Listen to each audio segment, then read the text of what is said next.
like I call my Sarah. Because, you know, I don't want to feel old.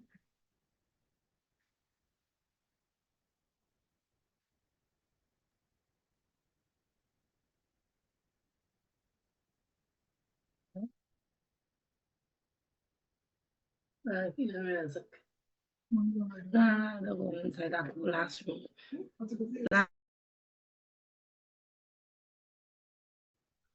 So seeing that my voice is sick today, you all will help me in answering your own questions.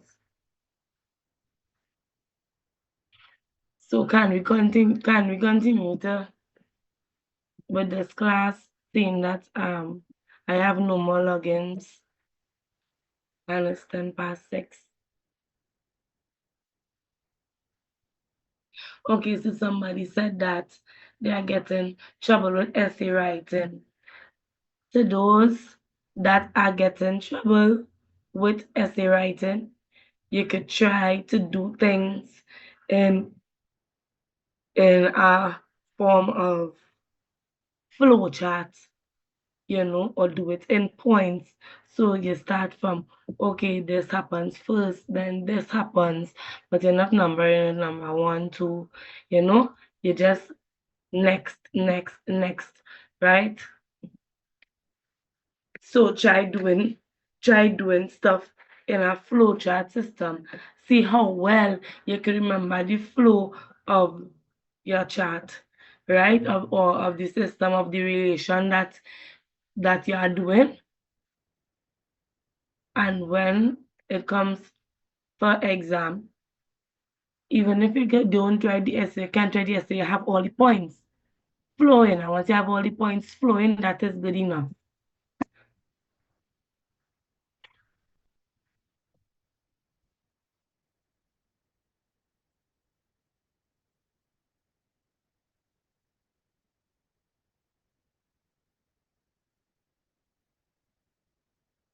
So, Ms. Ramcharan, you understand what I just said?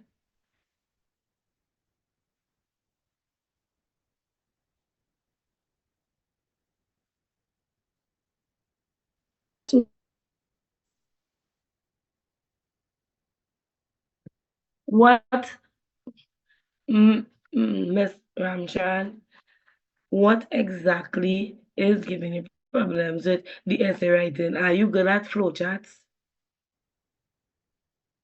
Or is it really basically like your memory? Because a lot of people think that writing an essay and then to remember it is tough. But to me, writing the essay is basically preparing you for the exam. If you could remember all your words in your essay exactly how it is, no problem. But just by writing the essay and reading it out, it continues to focus on the points, you know, and therefore you'll be able to write it better or in essay type when coming to exams. But once you have if you have it in point form and it's correct, like all the different points, and it is correct, then it's the same as essay. Miss, I It's just think that it's so much. Excuse? I think for me the point form would be easier. That would Yes. be better for me. Yeah. Yeah, I just think the point form does be easier too. The essay writing is basically just to get you all into practice of answering the questions because the one paragraph and the two paragraph is not going to work. The answers expected is like a page for the questions, like question like with diabetes. Now diabetes is chronic kidney disease. That's a big topic.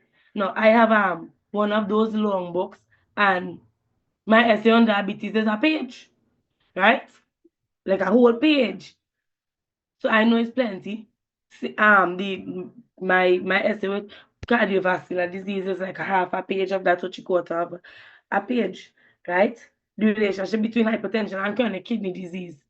Yes, we understand that it's have the narrowing in the vessels, but then we have to add in the RAAS system. So by the time you add in the RAAS system, that's it there. You have a page. So it come like each answer for essay is a page. As long as you see describe or explain, you know there's an essay type question, and you know it's a page, or you know it's real plenty details. But see, especially if you put in details, well, then like Dr. Michael's way to bring down heaven on earth. So we need to start bringing down heaven on earth in point forms also, and to try to remember it.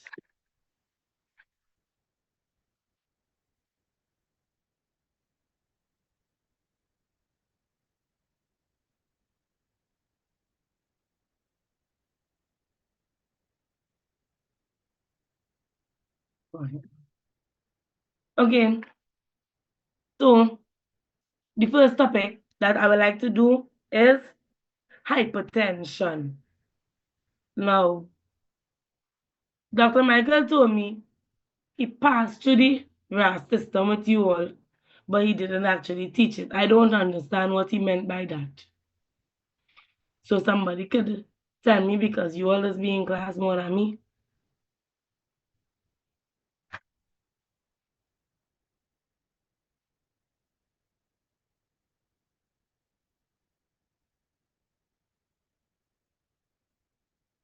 Nobody wants to answer.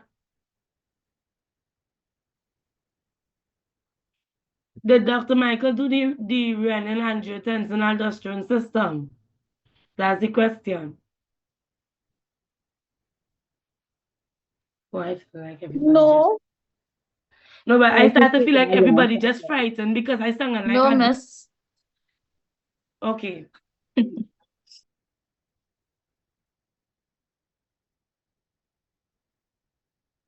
Okay, well, first we will start with hypertension because before Dr. Michael hit you all the rundown, I want to hit you all the rundown so you all could get the easier version so that when he hitting you all the rundown, you wouldn't get real confused. Is that okay? Yes, Yes, miss. miss. Yes, miss. Because I also have a document prepared. But before we go into the RAS system, I would like somebody to volunteer to raise their hand to tell me what's the relationship between hypertension and chronic kidney disease.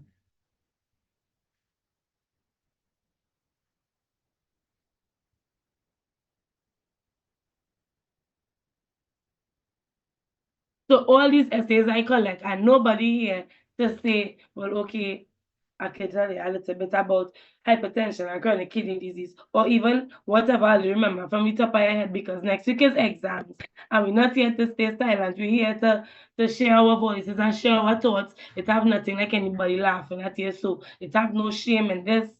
So nobody wants to tell me what's hypertension. Okay, Miss Kiana, you raise your hand, like you get fed up when I'm talking. Good evening, miss. What I could remember from the top of my head, basically, with hypertension, so and chronic kidney disease is that uncontrolled hypertension damages the kidneys, whereas causing damage to the kidneys. And when it is left uncontrolled or not being taken care of, over time the tissues within the kidneys is get more damage and basically cause the well, chronic kidney disease more, basically. I don't know how to explain it properly, but Yes, you have that's it. the best I Yes, could do. yes, you have it. And that was great. That was great. It is actually exactly what you said, basically. Anybody else would like to volunteer to tell me about hypertension and chronic kidney disease? Yes, it's because of the Miss Rebecca, I'm not hearing you properly. glomerular, so it have poor blood flow inside there, so it wouldn't filter properly. Yes. But what really takes place with hypertension and chronic kidney disease, it has poor blood flow, it has super plenty, because we're talking about super blood flow to the kidneys. Yeah, we understand that. the nephrons being damaged. But when the nephrons damaged, what happening? The The kidney nephrons will being shrink, miss. And when the nephrons shrink, it wouldn't filter properly. nice. So therefore, waste will continue to be building up in the body, and you get extra fluid, and the kidneys will come to start to damage more, right? Yeah, and then they will eventually will get kidney failure all entirely, because when the blood not flowing properly into the kidneys, it will start to get problems. As you say, foot we might start to get swelling, the retention of the urine, and then that could poison the body because the toxins inside of there as well. Nice. Nice. Great. So we know that this is what does happen. But when the kidney continues to get worse, right, and continue to damage, now it has something called the RAAS system, RAAS, right? And and with this system, this is the running system that the kidneys does use to regulate the blood pressure. So you know that one of the functions of the kidneys is to regulate blood pressure, right? Everybody knows that. Anybody know that? One of the functions of the kidneys is to regulate blood pressure. Yes, miss. That Yes, and miss. Right. fluids in the body. Excuse? Yes, miss. Nice. So how the kidney does regulate the blood pressure is through the RAS system. Okay, I'm just trying to pull it up on my screen here. That's now. Okay, just bear with me 1 minute.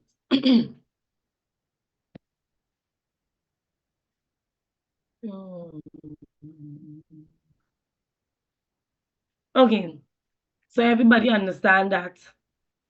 Let us get how hypertension and chronic kidney disease related. We understand that high blood pressure could reduce the blood supply to the kidney, and it could also damage the nephrons in the kidney, right? And we understand that of this, the kidney will stop removing waste and extra fluid from the blood, and the extra fluid in your blood vessels may build up and raise the blood pressure even more, right? But with this elevated blood pressure, you're not able to have it under control because the kidney is damaged and it is unable to produce renin, something called renin, right? Which is what we are going into now. Apply these measures to what further person okay. Okay, everybody seeing my screen? Wait. Yeah. Anybody seeing my screen? Not yet, miss. Miss it, Lauren. Yes, miss. It now load up. Yes,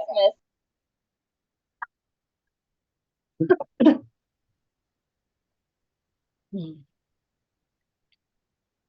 Okay. So, let's see how much work I just go through for there, right? Okay. So, before we continue, I like to make the statement that I typed out this with my hands swollen and my eyes swollen.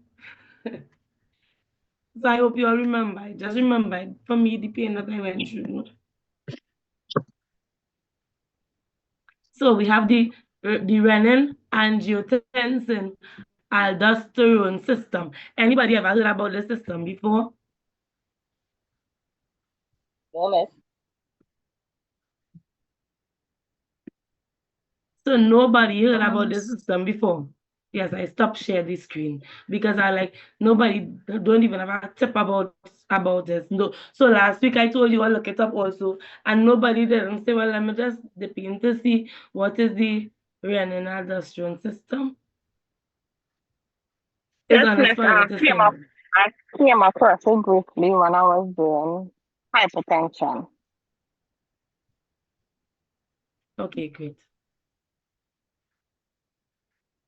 So let us continue.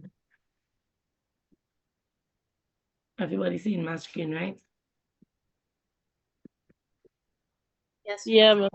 Right. So the renin-angiotensin-aldosterone system, also known as RAAS, this is a hormonal system that controls the blood pressure, right?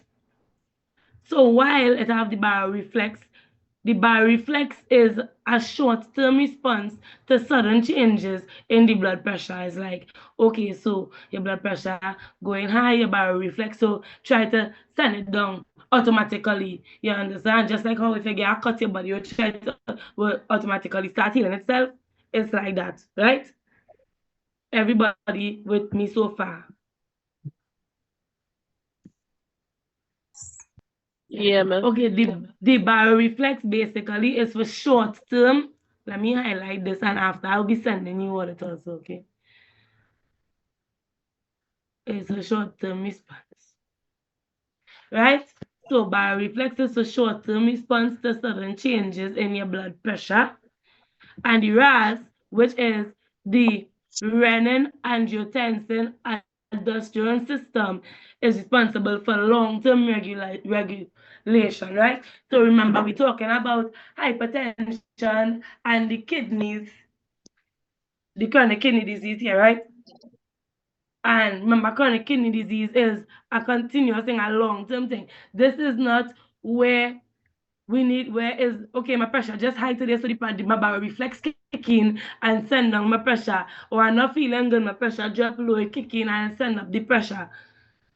You all understand? So this is why we need the renin-angiotensin-aldosterone system, because chronic kidney disease is a long-term thing, and it will continuously be having high blood pressure, and we need a hormone to control the high blood pressure, right?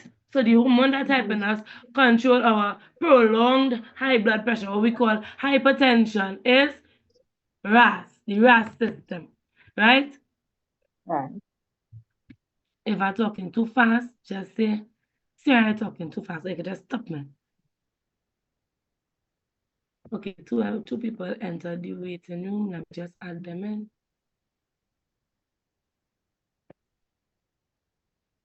Okay. So in the kidneys, I'm on the second point, right? So this is, we can say this is a essay, right? But I did it in points for the ones who didn't understand it, all fumble up, right?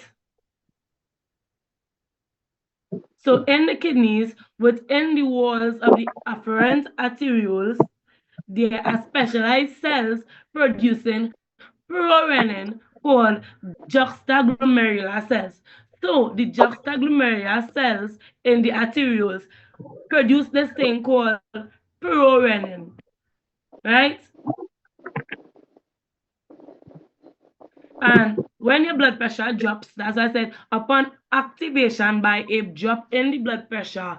So when your blood pressure drops, your prorenin forms renin, right? Which is released into the blood. Renin is the hormone. Is that right? Renin converts a plasma protein called angiotensinogen produced by the liver, right? So what the renin does is that it does, how to say it? It is mixed together with the angiotensinogen, right? You all with me? The renin does mix together with the angiotensinogen, which is produced by the liver. You understand? And it converts this plasma protein into angiotensin 1, which is just an amino acid. That's all you have to remember. You don't have to remember that it is a peptide of 10, but I still put the information there. Everybody with me so far? Yeah, miss. It sounds so sure. Yes, I'm in a because taxi heading home. Good evening, everybody. okay, good evening. So we're going through the renin angiotensin aldosterone system. Okay. Okay. Sarah, by chance we have this handout I just joined, sorry. This is not a handout. This is something that I prepared for today's class. So I said that I'll go through it with you all and then send it so you could use it. Because Dr. Michael didn't go through, I know that you now came into class, Bradley, right? Dr. Michael didn't go through the RAAS system with you all yet.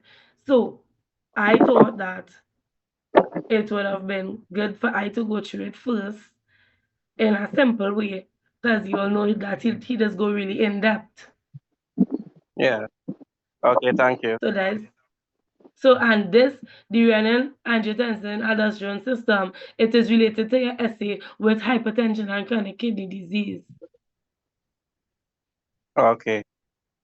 So after when you write up, you will write about high blood pressure and what it does, right? And how it relates to the chronic kidney disease, right? But the cycle effect is when the renin is not able to be produced by the kidneys, because remember it is affected by the chronic kidney disease. All You right. understand?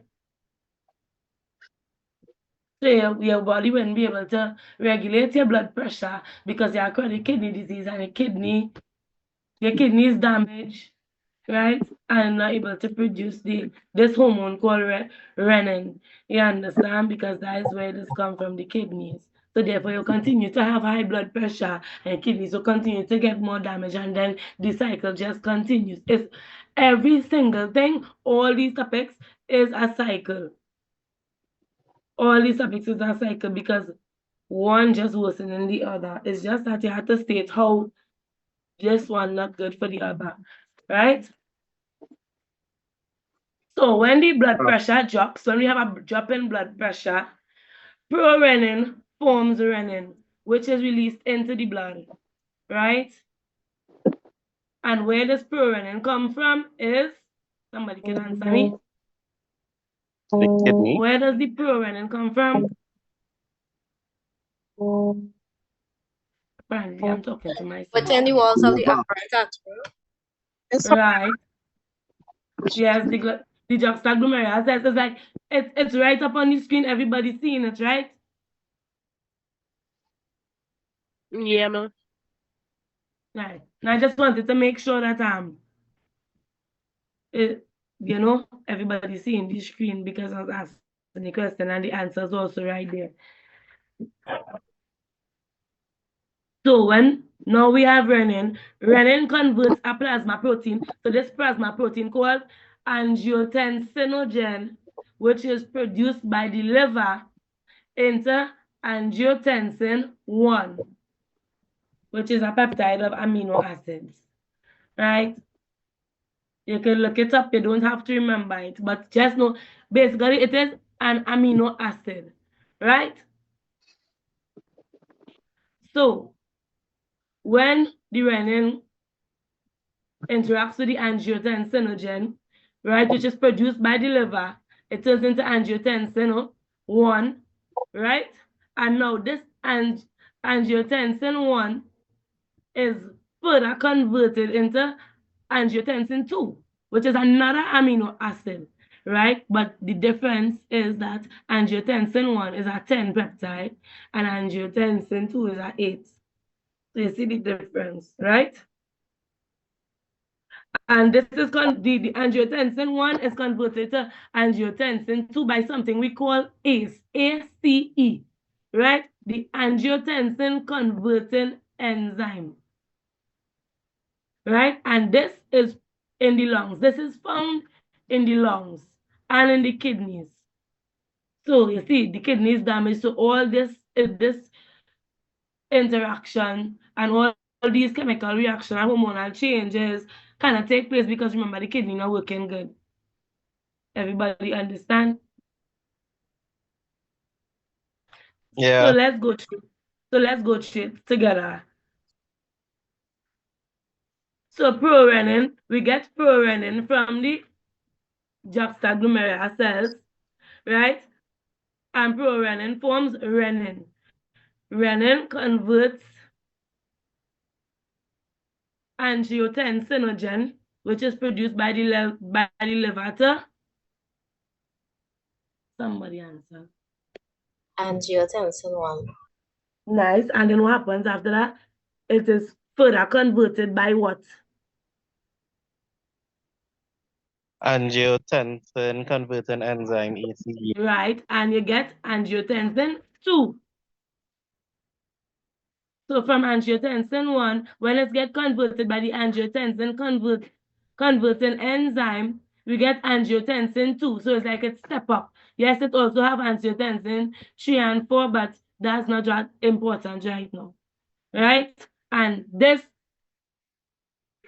angiotensin 2 is a hormone, right? And when we get the reaction, right? Well, the conversion, I should say, right? It binds the angiotensin to receptors. So if you all done drug dynamics, you all would have known what is the receptors on the cell. Good evening. You all know what is about receptors on the cells and tissues, right? Yes. Nice. So angiotensin 2 is a hormone, and it binds to the angiotensin 2 receptors in the tissues to exert various effects. So basically, when this renin, you understand, mixed with the angiotensinogen, I turn into angiotensin 1, and the ACE enzyme come into play, right? And turn into angiotensin 2. That's when it becomes active. You could say that's when it becomes active. You understand? And with this angiotensin 2 in its active phase, let's see the effects that it have, right? Good evening. So, first point. Good evening. So, the first point, or the first thing that this angiotensin 2, right? The first effect that it has is that it promotes sodium reabsorption in the proximal convoluted tubules of the kidneys. You all remember what the proximal convoluted tubules is, and when you're talking about secretion and reabsorption, so this enzyme, which is angiotensin 2, it promotes the reabsorption of sodium in the kidneys, right? So this is like if your blood pressure drop low, let's just say drop the BP running low, you know, this is by the sodium retention to help elevate the BP. You understand? So you've seen how it's helping in regulating the BP.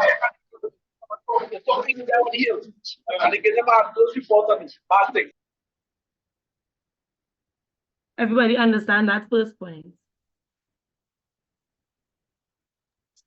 Yes. So far? Yes. Okay.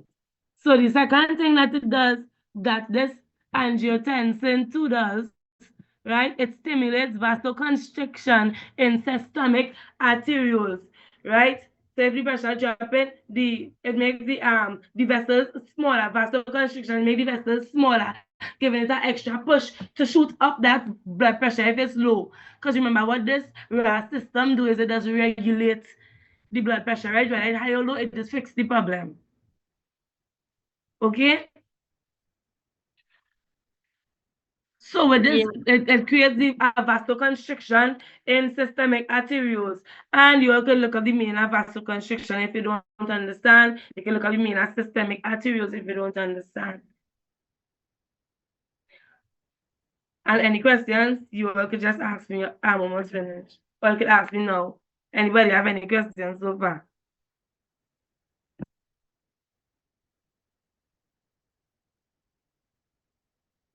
Okay, apparently not.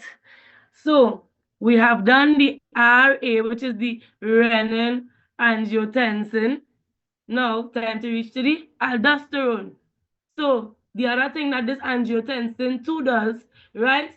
It promotes the release of aldosterone. And where we could find aldosterone from is on the adrenal cortex. Anybody know where the adrenal cortex is?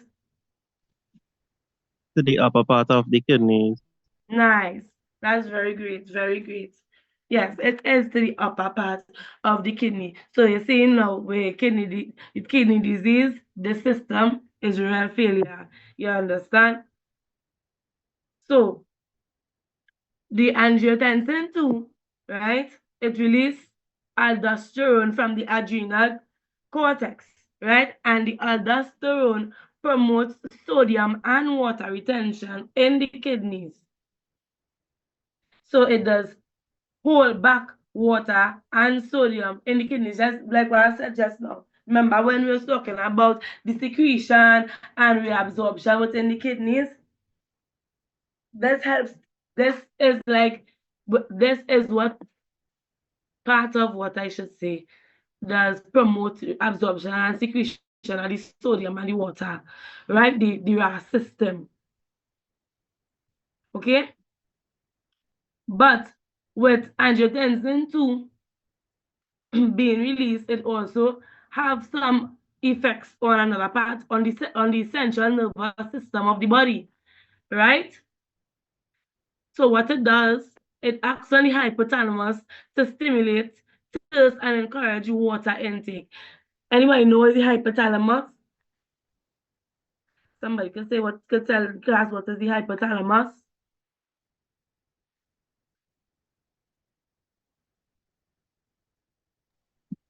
That is one of the that is the little gland that locates to the front lobe of the brain.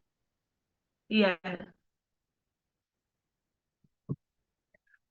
Yes, it is. It's in the brain, and you can find the hypothalamus in your brain, right? That is so correct, right?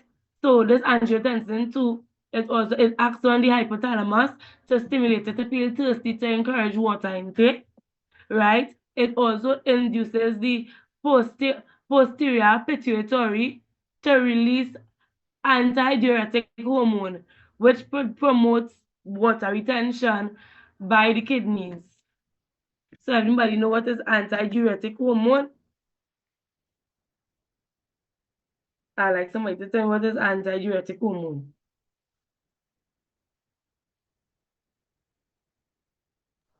Yes, they're going a little too fast. That's still on the hypothalamus. That's the hormone that is responsible for controlling your controlling your inner and your outer urinary sphincters. Once if that hormone Yeah, is released, your urine it'll make them release and open the urethra for you to urinate. If it is yeah, removed, you will stop you wouldn't be able to have that contraction for you to urinate. yes, yes, yes. That is so true. That is so true, Andrew. That's why when you get pressure tablets, you tend to pee plenty, you know? Because it's antidiuretic hormone. It's like it's activating the antidiuretic hormone. You understand?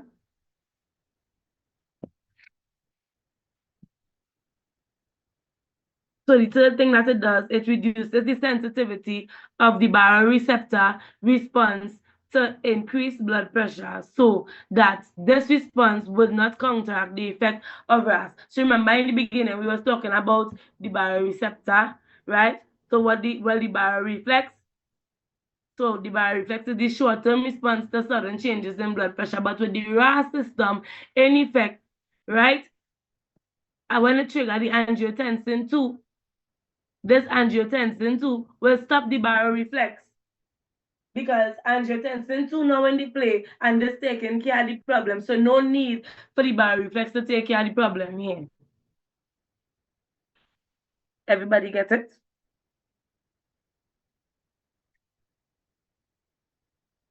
Next question, No. does it have by chance, does it have a diagram to describe this, or is it just words? Girl, this is my diagram. At Yeah, least the colors can work for me then. that's why I put the colors, so you can make your float. your flow chart, you understand? RAAS, you understand? You get put prorenin arrow, prorenin juxta to do juxta glomerular cells forming renin, right? And from renin, you have angiotensinogen, and from angiotensinogen, you have angiotensin 1. From angiotensin 1, you have angiotensin 2. Right? But between the angiotensin 1 and the angiotensin 2, you have to make sure and put the ACE enzyme because it is being converted. Right? And from angiotensin 2, you get aldosterone. And that would be your diagram. If you have to do a flow chart, that would be a flow chart on it. Right? But you have to remember what it does and what each part does. You understand, Vishara? Yes, ma'am. So you could You're try it sending like this that. first in the group, right? Because I may miss out the first 15 minutes. Yeah, I'm going to send it. Just okay. Yeah. Let me send it now. I have to send it to my phone first, apparently, because I don't have my phone on my laptop.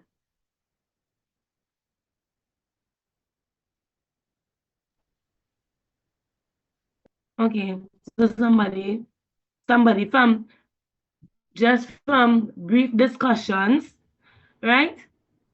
Anybody would like to try to give me a short rundown on the RAS system?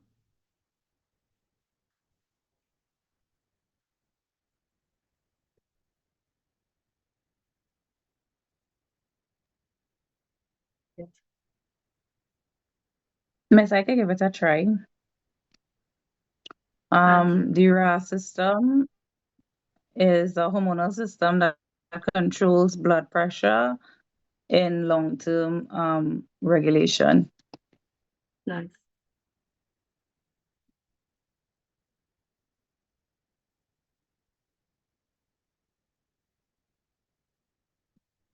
Anybody want to get the process a shot? At least the main points. Remember, renin from renin, angiotensinogen, angiotensin 1, angiotensin 2, aldosterone. That's how much. Renin, angiotensinogen, angiotensin 1, angiotensin 2, aldosterone. Them 5 points. And just continue to, well, you're looking for your notes on and making notes on it. Okay. Somebody saying they're on hold, but there's nobody in the waiting room. Oh, that was Andre. Okay, I know seeing.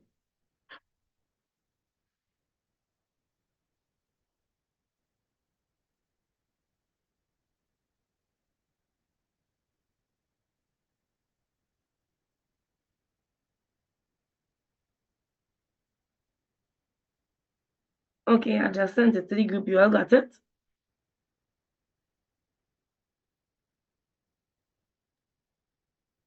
Okay, you can just pat them up. Get it.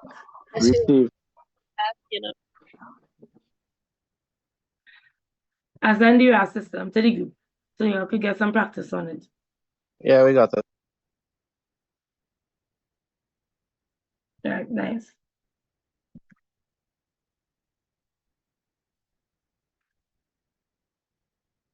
So I think that you all think it's like too much.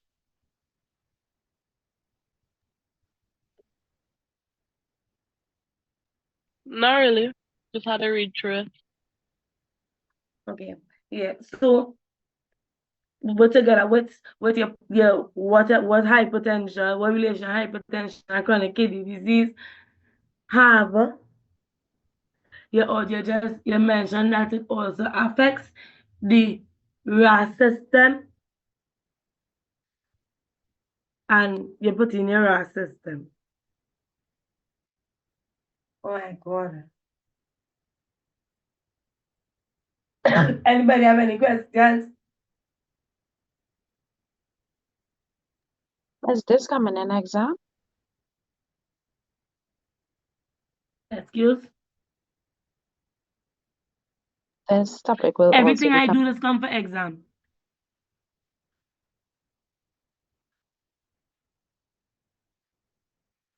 Everything I do just come for exam. Sarah, you could I share can't your tell you email exactly with if me this again. coming, but yeah. You Excuse? could share your email address with me again, please. Okay, I'm going to type it in the chat. Miss Sarah, excuse, so basically this exam is more essay type than anything. No I told you diagrams. guys it's about 10 essay. What? Oh my god. It's Wait, nice. what? Listen. Yeah. This is not a time to make fun of people. I was honestly, we was focusing a lot on my group project, so I'm being straight up here. I have a lot of reading Hey, to me do. tell you. Yes, I like to do a group project. Nobody say no, but don't let a group project anyway. No, I know exactly how the people who have to present with the group project feeling, because this was exactly what happened to me and my group, right? I was in group 1 and we had to present the week before exam.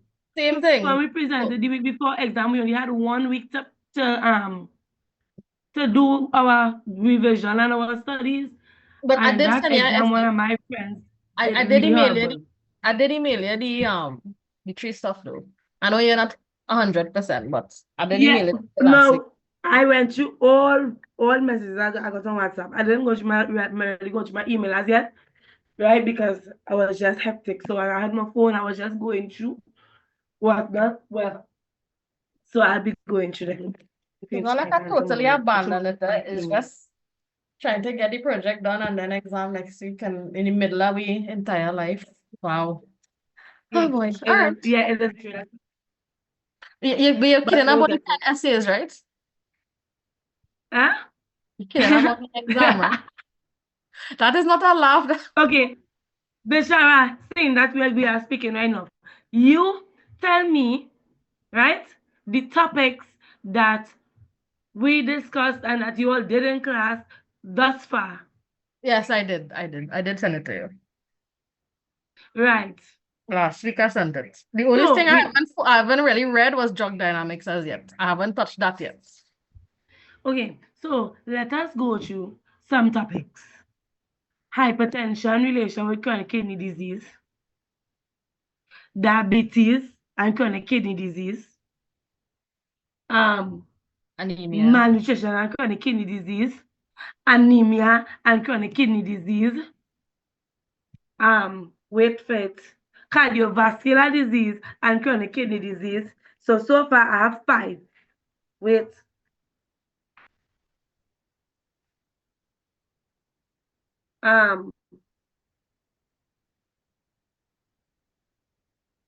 What else? Oh, and the role of erythropoietin. That's 6. Well, Yeah, did we go through malnutrition last week? We didn't do malnutrition last week, Miss Sarah. Oh, well, Dr. Michael, do it this week with you all. And also, that's 6. And the drug dynamics. Drug dynamics. Right? Miss, excuse. That's 7. Excuse, Miss. Excuse me, Sarah. Yes. I get cut off just now. You can repeat this 6. I only hear you say something is 6. 7. Okay, so I will, because I was going to throw it up on my head, Doctor was saying in the same order, but I'll say it, right? Okay, hypertension. Hypertension, diabetes, cardiovascular disease, malnutrition, anemia, erythropoietin, I said diabetes, I said cardiovascular drug disease. Dynamics. Drug dynamics. Yeah. That's the 7. Line. Yeah, that's 7. Yeah. Thank you. Yeah, that's 7. So Bishara, it's not 10, it's 7. Don't worry, you'll get 3 more. What? Stop doing that, Mister. Steve, please. Please. You see, no. The reason why I would say that is because I know Dr. Michael, let's think Dr. Michael like to give scenarios, right? And this is why I say, you see when he in class and he only banging on a scenario, you show that scenario coming for exam. It might just come in a different wording, but you show that scenario coming for exam. Like when he teaching you all drug dynamics, he might give you all a scenario. Pay close attention to that scenario because you're going to need it in the long run. So Which is next week Saturday for exam. yeah, so basically, we see whole handout on the clinical sequel of the chronic kidney disease, which includes coronary, cerebrovascular, peripheral, and heart failure. That whole entire thing has to be learned, including like the tables and the risk factors and everything. No, that is one of the handout that we got without a cover page. That one Yes, has but it's traditional not versus only, chronic it's kidney not disease all and them everything. tables. Oh, God. I do comprehension on your handouts. Now, read out your whole handout, because then you'll get a better understanding. What Dr. Michael is doing, he does go in depth. So that's why sometimes he starts one topic and then it's like you feel like if he just jump off the bus, but then he just jump back on the trail, right? Because he like to use plenty examples, and that's what just make the handouts longer. So try doing a comprehension on your handouts, right? And get that. I say, oh, get it together, especially with the cardiovascular disease. That's the next thing with this lipidemia, right? Anybody could tell me the relationship between chronic kidney disease and cardiovascular disease. Now, you see, especially this week here, the week before exam, I like to hear the students talking to me because it has given me some kind of faith and hope that, at least again, true somehow. I don't like to see everybody like they're confused. It's never fit to cry. I think my excuse So everybody just stay silent and nobody say nothing and make me feel like confused.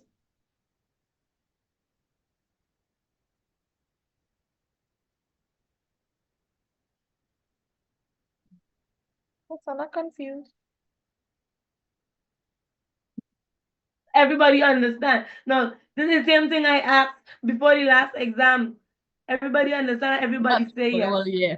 But Miss really and truly, we did. I really did thought I had understood everything. I wasn't lying. The two I don't diagrams. know what disaster hit. Yeah, the two diagrams that we get, but we need to learn that. That is all. To label that as well. We Two just diagrams here. so we have one for peripheral artery disease pad, and we have the Bowman's capsule, the efferent, the arterial, and the proximal, what explains the peripheral artery disease. Once they learn what peripheral artery disease is, and they could just describe it, or it's just a matter of attention this, because all these things peripheral, it just shares cardiovascular risk. Exactly. Yeah. Okay. So to summarize this 5-page handout. Okay, I catch you. Yes, it's about summarize. You all want to hear my stuff on the cardiovascular disease? It's not long. I never did no long stuff. Okay. Cardiovascular disease is accelerated by dyslipidemia, as chronic kidney disease causes a decrease in HDL, which is high density lipoprotein, also known as the good cholesterol, and it have an increase in the LDL, which is the low density lipoprotein, also known as the bad cholesterol, and also triglycerides. So we have a basically. Yes. You could slow down a little bit. You're going a little too fast, but Oh, you actually wanted, like you want to hear every single word. yeah. Right. Yeah, look if you know. Okay. Miss, I did the excuse me. Yes. Yes. Somebody else speaking? Yes. I did my research on cardiovascular and the chronic disease, the relation between it, and I got all of those things, but it's just to remember words, it's have to come in, so I have to do it over again for me to literally it's tough. remember. So I know what you're talking That's about. why I just try not to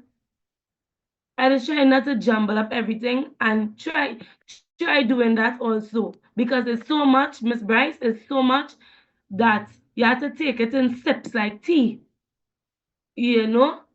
Yes, miss, because I And did my depth search of it and I researched every single word that giving me a problem to yeah, understand, and I do all my words and meaning and I understand what it is, but it's just to remember the words to put it in together. I well, actually I'm have gonna that help problem you too. on. And if I do, That's why I I just write, try to go step by step. Yes, Brandon. I write all the words that I don't understand, like the big words where they just Dr. Michael placing that have no explanation for on flashcards. And while I read and through, I have the flashcards there, so I don't have to go and research back what I have already. That's a brilliant thing that you're doing. Miss Anders always recommend to use flashcards, and it does help also. So you see, guys, all these things could help, And I say putting it and always have your notes in a order.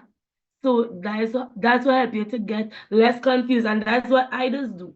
So we're describing cardiovascular disease and chronic kidney disease, right? With the lipids, because the dyslipidemia is one I would say that is the leading cause of the cardiovascular disease. So what I would do first is describe what is dyslipidemia, because you don't want somebody going, you're talking like if the person don't know. You remember these answers you're writing like if the person don't know. You understand? So when somebody see dyslipidemia, they don't have to go back and be looking to see, well, no, what is the lipids, right? When you already write it. So I'm going to start over, right? Starting on. Cardiovascular disease is accelerated by dyslipidemia. DYSLIPIDEMIA.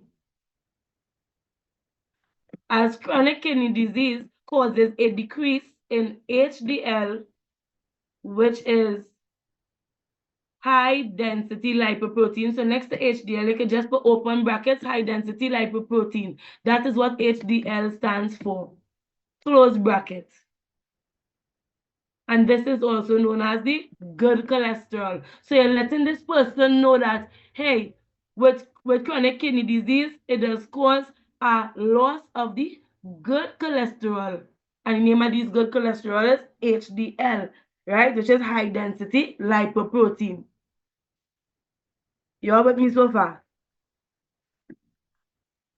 Very Yeah, much. miss. And this is the good cholesterol, right?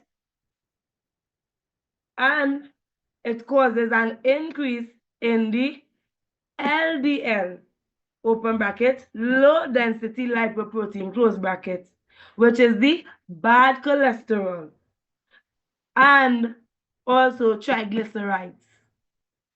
So we acknowledge that with chronic kidney disease, cardiovascular disease, it gets worse because you have an increase in the bad cholesterol and a decrease in the good cholesterol, right? So we have an off balance. One, well, you have a, right? So everybody with me there. In uremic state, it has a decline in the high density lipoprotein, which increases the risk of heart disease. Dyslipidemia refers to abnormalities of lipids in the body. So dyslipidemia refers to abnormalities of lipids in the body. And what is lipids? Lipids are fats in the blood. So you all see how I continue to break down. So therefore, the person that's reading what I write could understand the different aspects of it.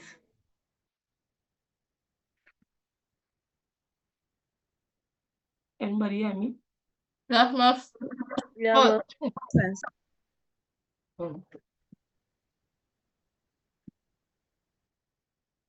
So, uremic states is a proposed risk factor for cardiovascular disease. And it correlates with blood pressure and total cholesterol. Also, homocysteine, which can lead to coronary heart disease due to injury to the lining of the arteries, which leads to plaque formation and blood clots. So you all see that little flow that we have going right there, right?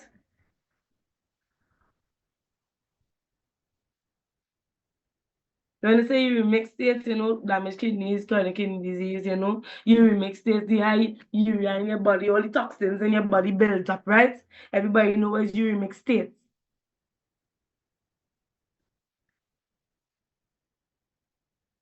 So with this plaque formation and the blood clots, right, this can affect the renal artery. And when the renal artery, which leads to the kidney, right, when this is affected, it leads to chronic kidney disease and renal failure because the plaque narrows the renal artery, backing up the blood to the aorta, right? And then when we have the blood backed up to the aorta, then we have heart disease. So you see where the chronic kidney disease comes in, and it backs up because the kidneys are functioning properly because of the narrowing of the vessels and the plaque in the vessel causing the back up to the aorta, making the heart disease worse. So the heart disease causing plaque, this cardiovascular disease, causing plaque. You understand? Plaque formation, right? In the arteries, and the kidneys continue to just get worsened, and the renal artery now damaged. So it causing a backup and making your situation worse. You understand? You also get atherosclerotic disease, peripheral, right? And you'll always be at risk of high blood pressure. You'll always be at risk of high blood pressure because the kidneys will be damaged and you will not be able to regulate your blood pressure. Everybody understand? Yeah, man. yes, I well, understand. I feeling to cry. You were going fast, though, but I understand. I'm going to say it over.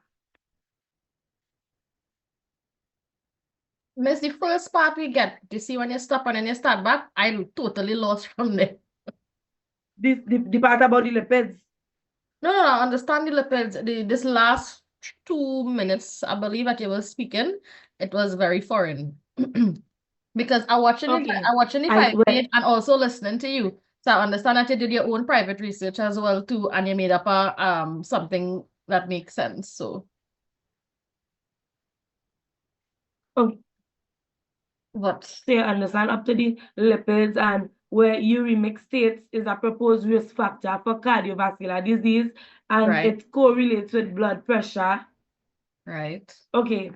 So uremic state is a proposed risk factor for cardiovascular disease, and it correlates with blood pressure and total cholesterol.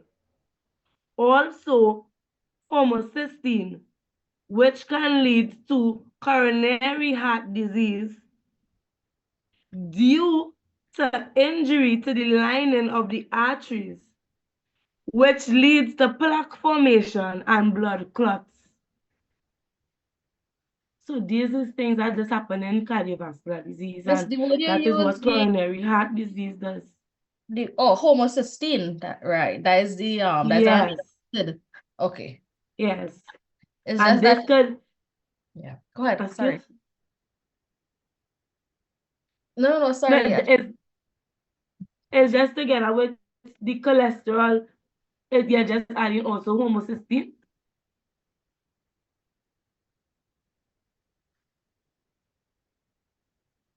Visha. Oh, I didn't understand what you just said. I didn't understand the word now. I now saw it on the page here and understand now what it is. I think that is my issue. I just have to understand what the words are and what it is do and how I could tie it into the little essay you just read. Scenario. Excuse me. Scenario. Yes. You said in the scenario on the cardiovascular disease and chronic kidney disease because I had a situation here and I missed about the last 20 minutes. Okay.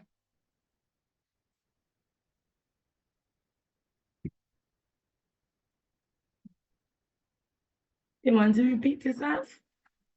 Because I didn't really hear Sorry, Sarah. properly. Yeah, I had a little situation here where they took my grandmother to the hospital. So, but I missed Okay. about 20 minutes. So what they were saying about the plaque formation and stuff like that, if you already had the first one where you sent us what you wrote down, you sent something like that again? No.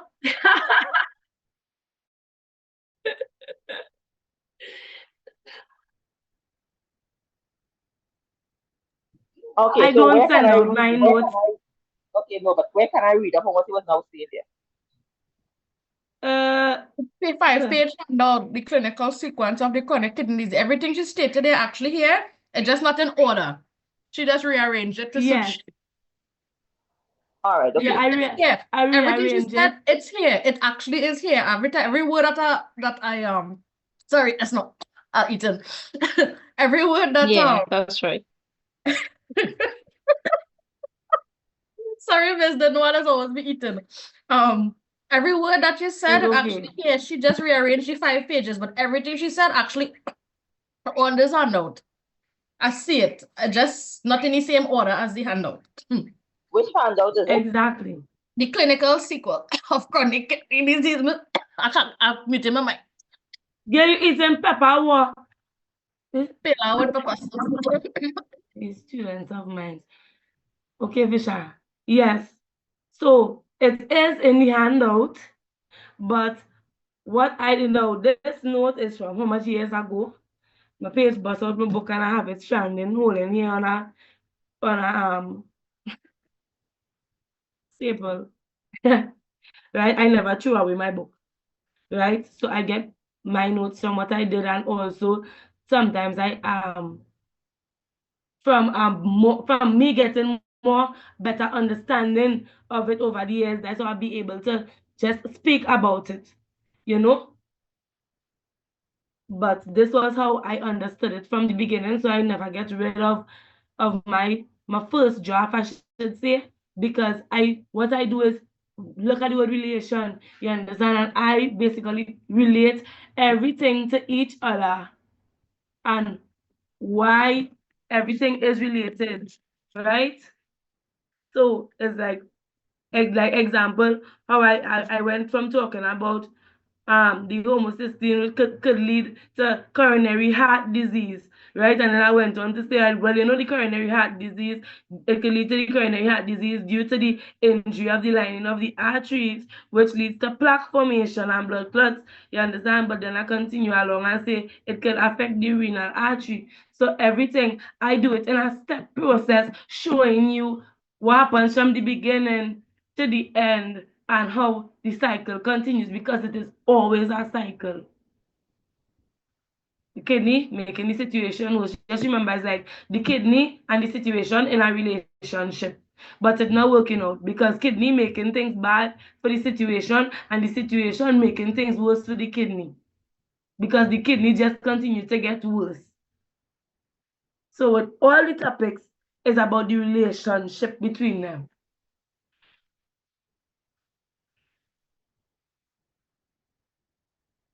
So I'm going to repeat. So whoever asked me to repeat, do I want me to repeat the whole thing? Miss, I just wanted to from the remix piece. Yes. I want the whole thing repeated, please. I know somebody's going to say they want to repeat it, but okay, cool. Let me start. Cardiovascular disease is accelerated by dyslipidemia. And yes, guys, my essay was read and approved by Dr. Michael. Cardiovascular disease is accelerated by dyslipidemia. So you start off by talking about what accelerates the cardiovascular disease, right? As chronic kidney disease causes a decrease in HDL, high density lipoprotein, which is the good cholesterol, and an increase in LDL, low density lipoprotein, the bad cholesterol, and triglycerides. In uremic states, it has a decline in HDL, which increases the risk of heart disease. Dyslipidemia refers to abnormalities of lipids in the body, and lipids are fats in the blood. Uremic states is a proposed risk factor for cardiovascular disease, and it correlates with blood pressure and total cholesterol.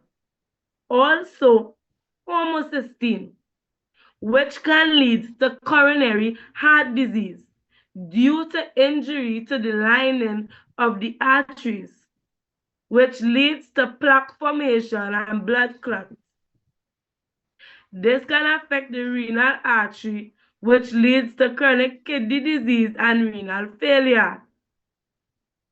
Plaque narrows the renal artery, backing up blood to the aorta, causing heart disease.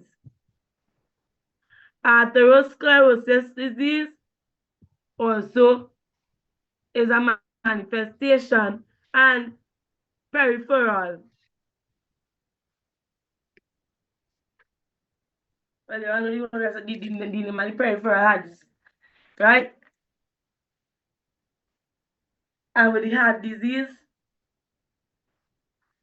worsening, well, the kidney disease worsening, the heart disease continues to worsen, right? Because it starts all over by the high density lipoprotein being decreased. So the high density lipoprotein will continue to decrease, and this cycle will continue to go on because your low density lipoprotein and your bad cholesterol, which is the bad cholesterol and the triglycerides, continue to rise. So therefore the heart disease continue, right? And the chronic kidney disease continues too.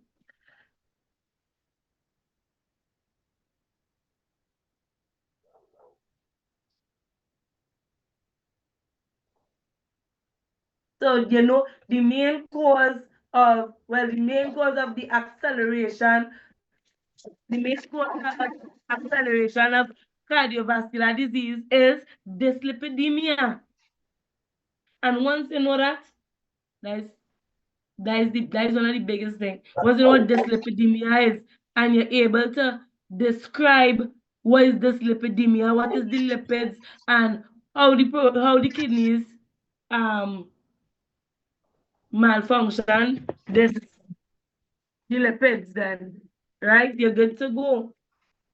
Because it will just continue to lead on to the other cardiovascular diseases. So it's like a chain reaction of cardiovascular diseases. Look at how much cardiovascular diseases it have. Anybody want to tell me what's peripheral? I know, I don't even know my hand. Peripheral vascular Coronary. disease. Vishara, I don't want you to answer. I want somebody else to answer. As a matter of fact, I'm going to pick somebody to answer because. Okay, I'll stay quiet for the evening. I'm going to finish it then. Goodbye. No, Vishara, I don't have to go. I mean, I'll log in off my voice for the evening. I'm good. Okay.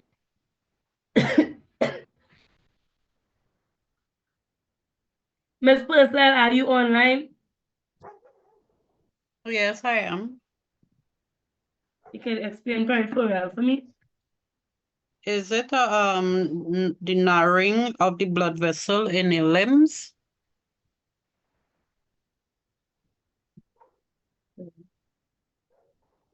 Everybody agree? Yes, miss. Nice.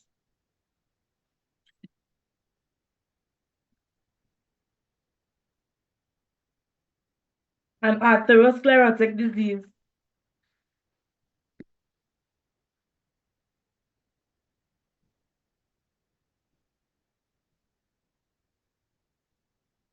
Destiny, Is taking it? Oh, sorry. are you online?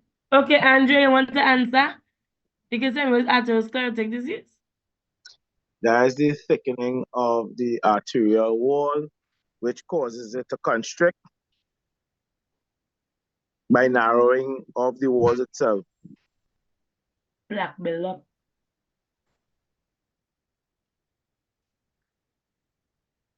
Everybody agree? Yeah, miss. Miss. Somebody say no?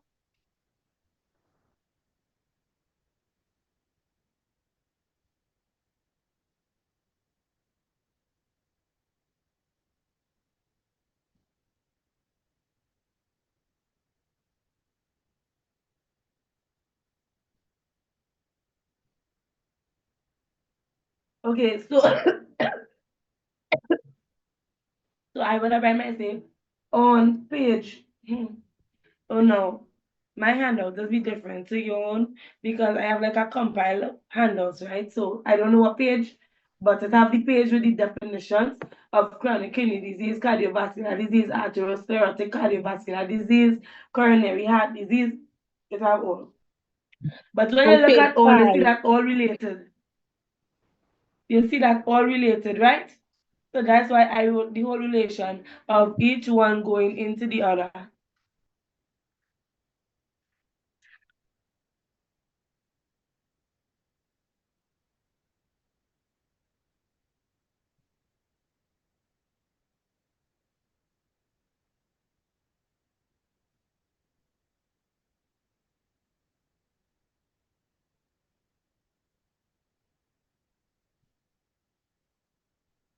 Okay, so if that's page 5, then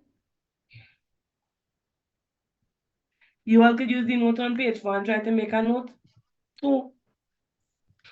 But CVD and CKD with all those arrows.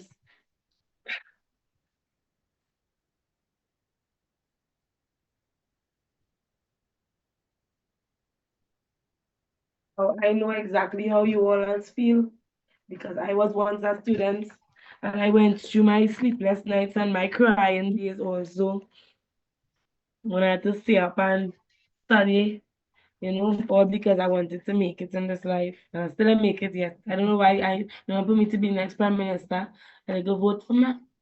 Miss Sarah, by chance, Somebody you hand can is wait. up, Miss Bryce. Oh, when you're done. Yes, miss. What I did to make my notes a little easier when I reading it out, things that I don't understand, I would just write a short definition at the side of it, Yes. and then I would read it through, and then I will understand. Because to read it with the arrow going up and down and side and all kind of thing, I just put a slight little definition like decrease, increase, or elevate, or whatever it means, and I will read it out like that because I don't like nothing to confuse me. So if you all Yeah. want to do, or you can That's do that like that's a short good idea. definitions. I don't know. Miss, this class making me put on weight. I tell her. So Shara, you just eating and trying to get fat. I am literally, I can't study without eating. Every time I study, I'm hungry. This class literally making me put on weight. I can't help it. I'm always hungry when I'm doing this class. Okay, so due to the scientific theory that eating could actually help you remember, I will say, okay, cool. No. So I remember that whole thing you call out there while So I was wait, eating pillow. So I'll think about pillow and I'm gonna write my essay. no, but it does happen. Don't like, if you suck a sweetie, let me just say, right? You suck a butterscotch sweetie whilst revising a certain topic. If you go into the exam room and suck a butterscotch sweetie, whilst on that same topic, you will remember. Now, this is scientifically proven. I don't feel like talking shit in this set. But it does help. So eating is a part of it. I should I carry a plate of pilau for the exam? Yes, Bishara. You could. You can. I believe Yes. it. I believe it did work. That's what I remember. That's what I was eating. It's true. I You always had to write a liver. potapilla on the paper. Mm-hmm. Write a potapilla on the paper and you can remember. Honest to God, every Saturday I did eat bacon liver in the morning. That's how I did remember.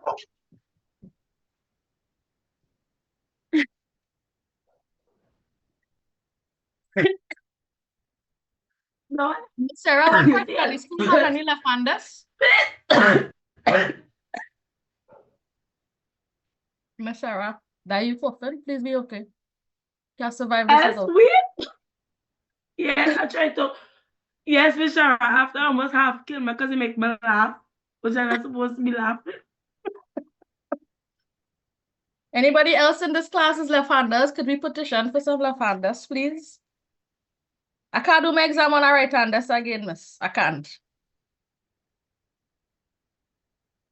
But just tell the school. Okay. On petition. I can't be me alone. I mean, we must have some And others. they But will get. And you could just get to go by a special desk or something. Believe me, people does underestimate. You watch me and say, okay, you left-handed, and I watch you and I say, well, tell the school, right? And you probably thinking in your mind like, but like Miss Crazy, you understand? You looking for other people who left-handed also to make a petition because you uncomfortable writing on a right-handed desk. When you can just go to school and say, hey, you know, I get uncomfortable. I carried my exam on this and I want a special desk. No, no, we'll it's say it in not that manner. Remember when we come in on a Saturday too? If they put a left-handers, there is no spot I will always be sitting on it. Just tell them. Tell Miss Gray. Now, when they're having problems, Miss Gray is the lady to call and talk to, or Miss Anne. And I would more recommend Miss Anne, right? Because Miss Anne is a problem solver. Now, everybody probably might find Miss Anne, you know, but she is a problem solver. And Miss Anne was one of the persons that helped me get through this course because I was going through a really, really drastically hard time when I was doing my course. You understand? That's why I just say, no matter your life situation or your work, you know, you can get through it because I remember doing my externship, you know, and I would have been working until 3 in the morning, right? And I used to have to reach for my externship for 5 o'clock. So when I finish work, I used to have to practically bail on work and go straight to my externship. Now I finish in work at 3 in the morning because I start work 7 in the night, right? So there is no sleep. And then when I go to externship is from 5 a.m. to 5 p.m. And then I had to go back to work on the next day for 7 o'clock, right?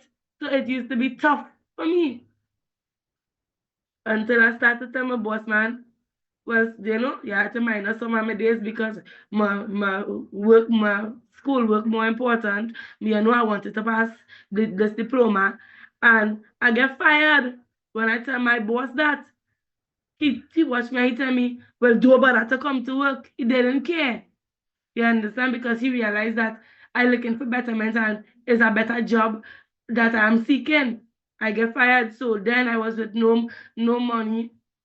I had to go from quite where I live in to quite Shogunus for externship, you know? And I just was like, you know, I'm going to talk to the school about this. And I tell them what was the situation that I couldn't go externship Shogunus and they made it available for I to get my externship closer. Right? Now, the reason why I mentioned this, Visha, is just to show that the power of you. Now, it had other students who also had transport problems to go to various centers, and they didn't come out and say anything about it.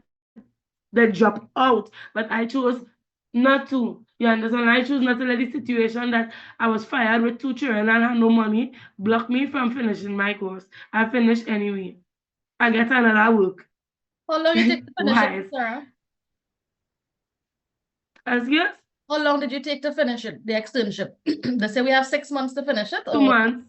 It's yeah, 2 months. 3 months. 2 or 3 months. 3 months. I was at 3 months. but that because you work 12 Yeah. hours? But the thing is that when I got transferred from my Shoguna's externship site to the IME, the manager, I asked the manager if I could have start over my hours, right? And she was lenient to me because she knew what I was going through and whatnot, right? And she did let me start over my hours, and I completed over my whole 360 hours within 2 months, you know? And I was just so spectacular because I was really into this, and my whole aim was, hey, I get fired, I looking for another job. But the other job that I looking for is for when I done training for them to hire me one time. I want to be the best. No, I was so the best in my class. And yes, I'm talking like if I'm boasting about it. I was such the best in my class that the students wrote a petition to get me out of the class because they find that I thought I was all that. That's how Janet was, right? Because I never used to share my notes with anybody really beside my group. And I didn't believe in bringing all my breakdowns, and you all see my breakdowns. So I tell them, I didn't study, I didn't reading all the handouts, and everybody get vexed with me for that. You know, so from then I also learned the lesson. Don't ever tell anybody about reading the handouts again. That's why I just say, you know, it's in this, it's in the handout on page, whatever, you know. I will never tell somebody if they ask me a question, go and read the handout, because I know the trouble that put me in from far back. You understand? But it was just a matter of going through the struggles and continuing to, you know, strive through the struggles. When I finish, I graduate top of my class, you know. They had a valedictorian, but I was also a speech giver on that day for being the best of my class.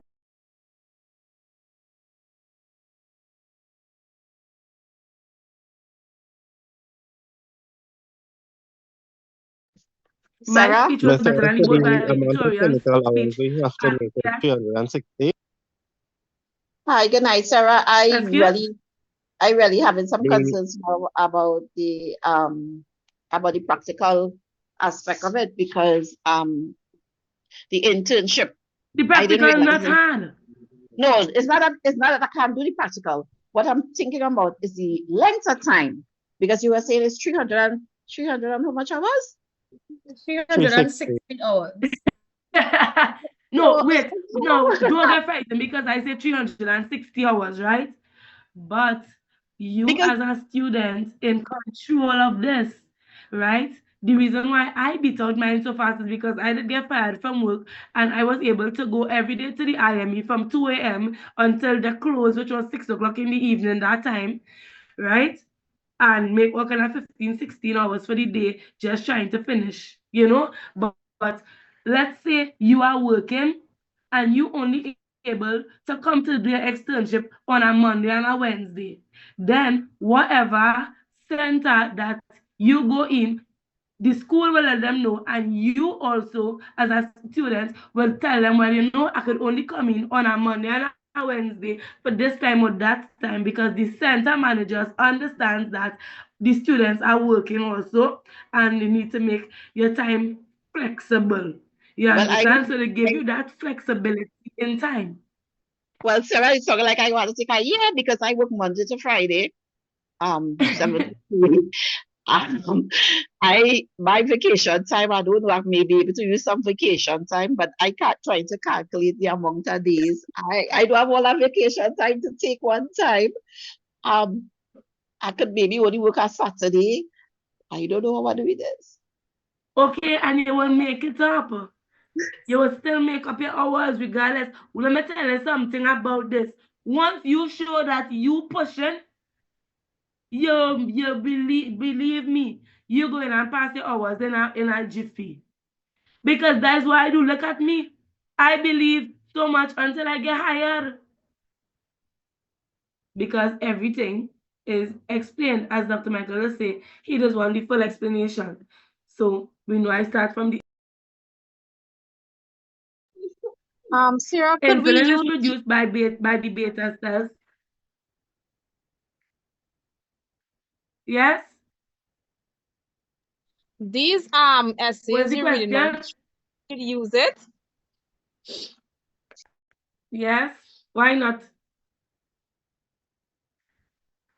I had a student from the last class that I used to really work with, and that was the top student of the class. And I could say majority of her essays were half a mine. Because she used to really pay attention into tutorials, especially, and we also had a good communication where we were consistently had this back and forth thing going about every topic. So yes, you could use my essays. I just read my essays and go through them. Anything that I read to you guys, I just read it to Dr. Michael first and ask him because I don't want to be coming here and teaching craziness. That's why I said I will go through the RAAS system, because I asked him if I could go through the RAAS system with you guys instead of waiting until he explained it tomorrow, when you all could be, already at a level of understanding to the RAAS system. Or you all have my diabetes and chronic kidney. Somebody messaged me and said that you all have the diabetes and chronic kidney disease essay. Okay, so I don't have to read it. Thank you. Miss, I don't have it. Miss Neither what? do I. Miss read it. That's what we was reading last week. Okay. So I'm going Was it to sent in go the group? through it, right? Huh? It was sent in the group No. or something? Wasn't it? Excuse?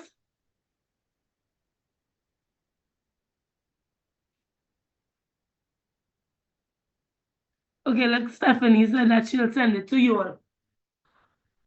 Also, now, with diabetes and chronic kidney disease, remember we're talking about diabetic nephropathy, right? For the people that know, yes, it have it in the handout, and if you find it's too much, go to page 139 in your Judah Khaled back book on chapter 16, and you'll get diabetes and chronic kidney disease again. But in chapter 16, it have it. You all know which book is that? The hemodialysis nurses.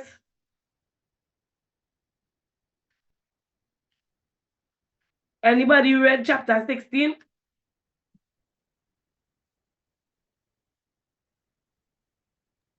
No. Yeah. Nobody read chapter 16. Okay. Well, I will recommend reading chapter 16. And just as how my essay is done with the insulin and stuff like that, you all could get answers there about diabetes. And then I think then you understand how I formed my essay. Also, it was formed together with Dr. Michael's handout. But what Dr. Michael also used the book. Yes, he does use his knowledge, right? But it have some things that you use the book, because that's why you have a textbook to bring references. So if he didn't tell you all diabetes is on chapter 16, page 139 in your textbook, the Judah Khaled back hemodialysis for nurses. You all just use them book. And after this exam, you are going to be using that book plenty, because you are going to start talking about real things in dialysis. So what about Dr. Michael went through, he ain't gone through more bone as yet?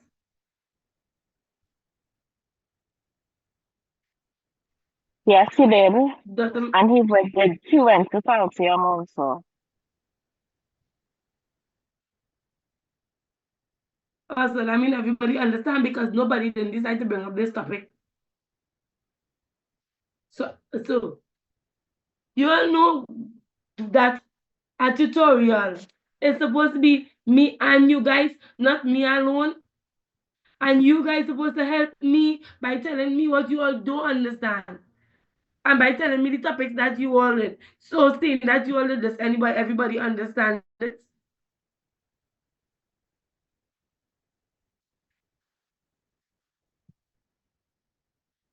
Okay, next week Wednesday. Next week Wednesday, when am I working?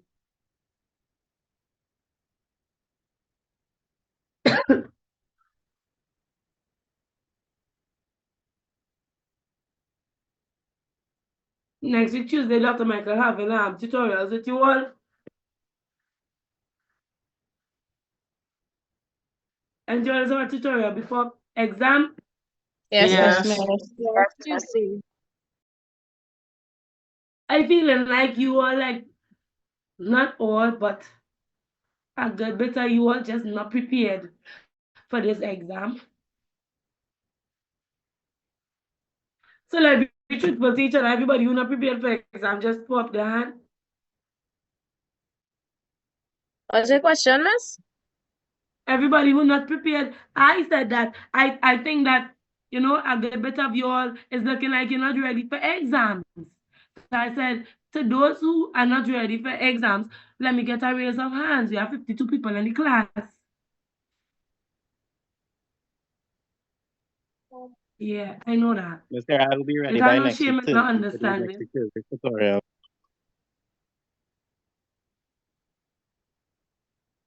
Miss, I don't think Okay, it's not so understanding, because we picking up as we go along, we're picking up bit by bit, but it's just to remember and put everything together, taking a little while. So I believe the majority of us really understand, but to put everything together, it's a little difficult. it is difficult. Now, don't get me wrong, I'm not fighting you, but it is difficult to put everything together because you don't understand.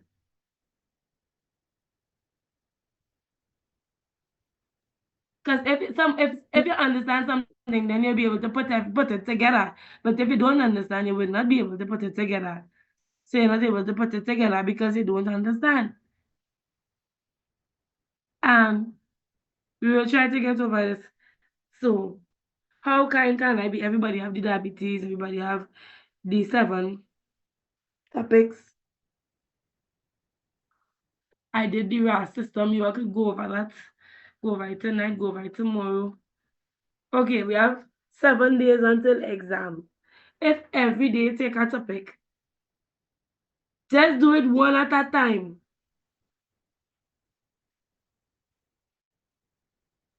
And I think that should help.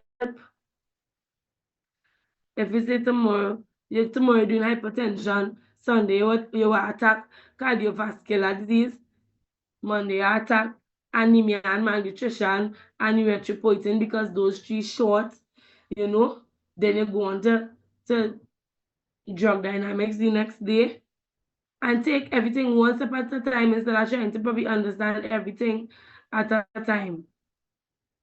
Everybody agree to that? Yes, miss. Yeah, Okay. miss. So that's one of my Yes, ma'am. suggestions. Don't try to do everything in one night. Try to do everything one night at a time. And you maybe get it. That probably was one of my that's one of my ways of remembering stuff. But I am also the person now, the reason why I will try to always tell you guys don't cram for exam, or try not to be studying the 2 days before exam or the night before exam, the day before exam, is because I find, I know everybody's brain is different, but to me it does make me forget. Because I am a person, if I do something this week, like I do cardiovascular and diabetes this week, I don't want to even read about that until probably the week of the exam, I'll just take a breeze through it. But them 2 days before exam, it will have just been to clear my mind, because I better at remembering from like a week before, 2 weeks before. Because I believe that it has already been stuck there. That's why I tell you all, do your work as you get it. So you can at least have a little better, everything together. So guys, now enough of my talking. But you're to them now and time off for tutorial. So anybody have any questions? Excuse, Sarah, you said 7 topics. I thought it was just kidney disease, chronic kidney disease with diabetes, hypertension, anemia, cardiovascular disease. Where the rest came from? What topics you have, Rebecca? Cardiovascular disease with chronic kidney disease, hypertension, anemia, diabetes. Where the rest? Malnutrition, drug dynamics, erythropoietin. Let me add those. You didn't have that? No. But last week, I feel some people just put out their group chat and I just had the message in the chat. And they just message more than me. And thanks for everybody you just be bashing me because I just lock up the whole chat and nobody can message. But as appreciated. Yes, so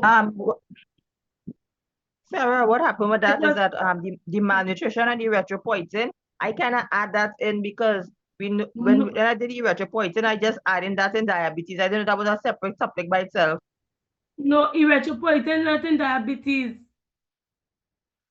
Somebody else made that mistake and all and put erythropoietin in high blood pressure. But erythropoietin have nothing to do with diabetes. Take it out, you'll get it wrong. Right? Erythropoietin just describe what erythropoietin does, how it works. You understand? That's a separate thing. Now, when coming to anemia, you could also add in erythropoietin, right? Because the anemia is low blood count and they will be able to do the stimulation and the red blood cells or whatnot like that, right? But talking about the anemia, you also have to talk about the loss of iron and all this stuff, and with the oxygen which says be attached to the cells. When the cells die, the oxygen be released again, causing your organs to starve too, right? Well, not getting enough oxygen. So your organs won't be able to filter, say organs won't be able to work properly, right? So I hope everybody know all that about anemia. All right. Okay. Tell me what I'm missing now. I have malnutrition, erythropoietin, anemia, diabetes, hypertension, cardiovascular disease. Drug dynamics. Drug.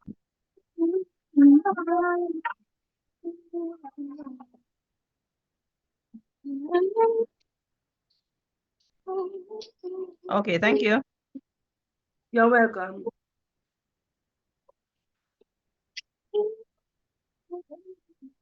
Nice. Does anybody else have any other questions? I had drug dynamics, but I had it as antagonist and antagonist. Right. Basically, I have to understand how it works, right? Which is what an antagonist will do and what an agonist will do and what an antagonist will do. You understand? You have to understand the difference in the two. Because in that situation, you begin a scenario. That's why I was saying that when Dr. Michael talking about scenarios, to listen, because majority of the time he just bring the scenario. So listen to the whatever scenario he's going to be talking about with drug dynamics and the antagonist and the antagonist. Listen to him.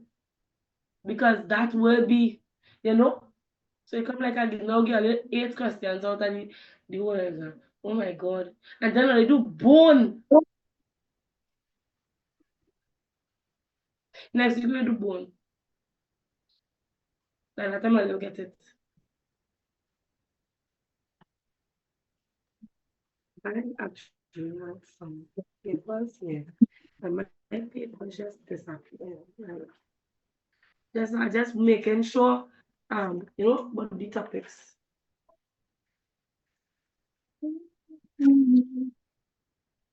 Okay.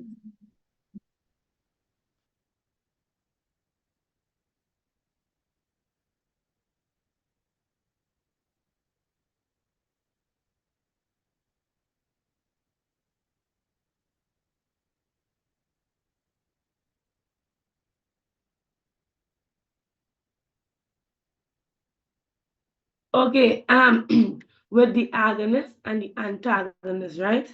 But that is the ACE inhibitors, right? You have to explain about that. You know that what a ACE what a ACE inhibitor does. We now went through a system, and I mentioned an ACE. What does ACE mean? ACE.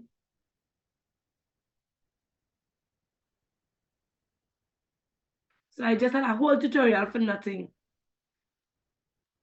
Nah, miss, nah, wait up. So it's wait up, let me see. It stands for Angiotensin converting enzyme. Nice, right? So when you have agonist and antagonist, let's say like a pressure medicine, you understand? I think the agonist is the one that that is not the beta blocker. You understand? And it will go on to release the pressure medicine, release the ACE, right? So that will trigger the RAAS system, causing, and that is how the blood pressure go regulate or whatnot.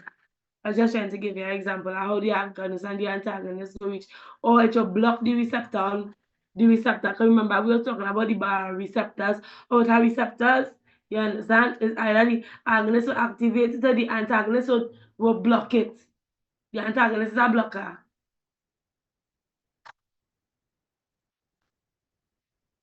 But yes.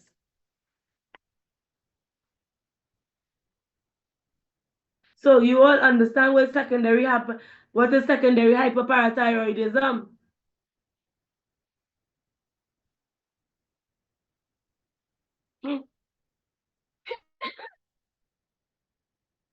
That's right. So you all understand how bone is formed and remodeled.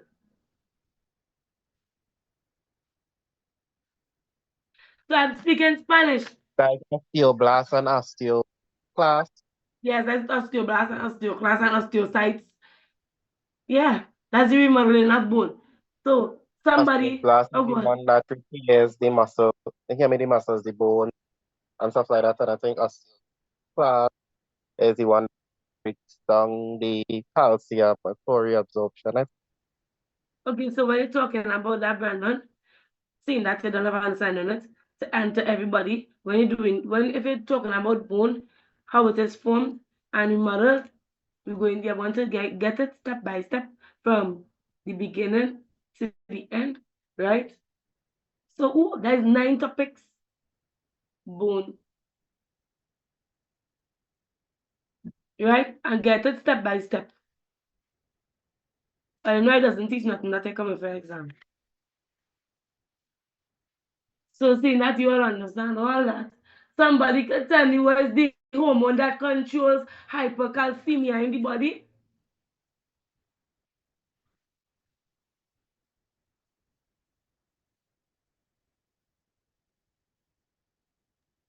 Parathyroids. Thank you. Thank you very much.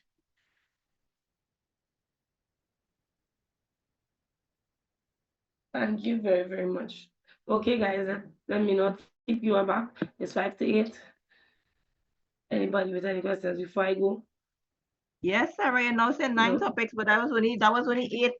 Where did 9th one come from? Yeah, when we say drug dynamics, we reach number 7, right? Then I say secondary hyperparathyroidism, and then I ask about the bone remodeling. But So the that's 9. parathyroid is also part of the bone because that is how it the pituitary gland that send the thing to the parathyroid, and then that will send it to the bone to get the calcium. It's not the same thing? No, I just asked what was the hormone that controls hypercalcemia in the body because I just wanted to know, right? But I asked the question,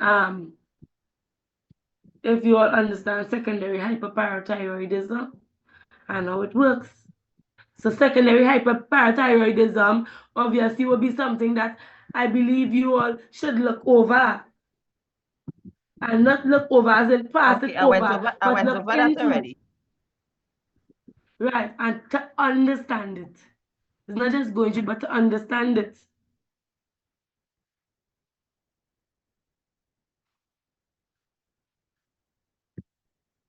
Right, so that's how we got 9 topics.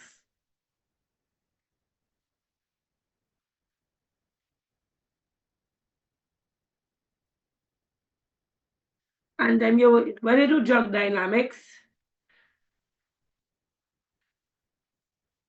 well, yeah, that'll just be a whole different one.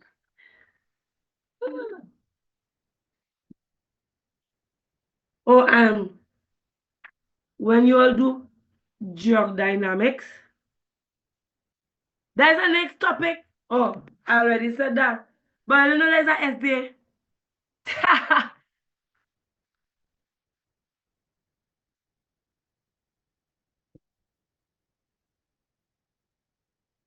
Yeah. So drug dynamics is a essay too. So you should do that tomorrow. Okay, everybody. Good night, everybody.